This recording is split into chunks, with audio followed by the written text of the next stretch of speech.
SEO for medical spas. This is part 4 in the series. I'm going to link to the playlist in the description. Definitely recommend that you check out the previous videos before you get into this one.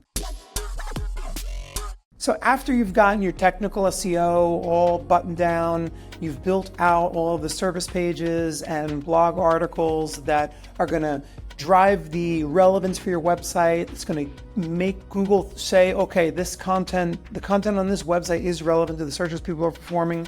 We also need to drive trust. Number one, you're going to have to earn some backlinks.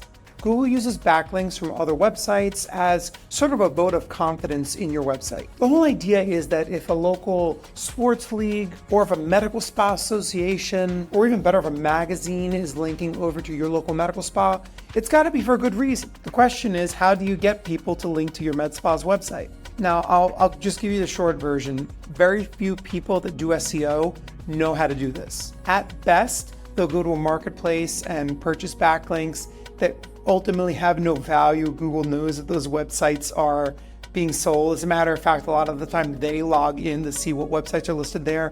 Don't go buy links on marketplaces. But there are things that you can do to actively and passively earn links to your website. Number one, you can write articles for other websites and work in a link in your byline back to your website.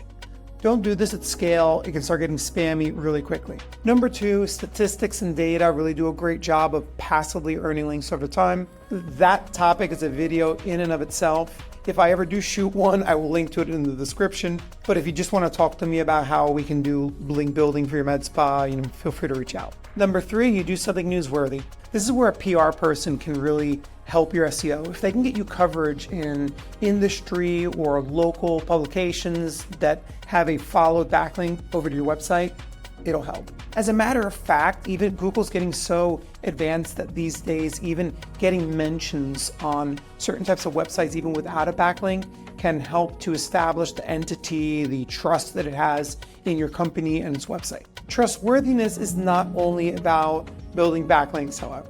Arguably, actually, in my opinion, even more important are the user signals that Google gets about your website. This means that your website has to establish a track record of fulfilling search intent. People that are logged into Chrome or that are logged into a Gmail account, Google knows how they're navigating your website and what's going on. Like, we know that they're collecting this data. So somebody performs a search like, what is the difference between Wegovy and Manjaro? They look at the search results, they click on something, Google pays attention to whether they clicked on your website or somebody else's, and then they land on your website and they make a decision of whether they like what they're seeing or not, if they're interested in reading your blog article, if they're interested in navigating your website or not. Otherwise, they go back to the search results.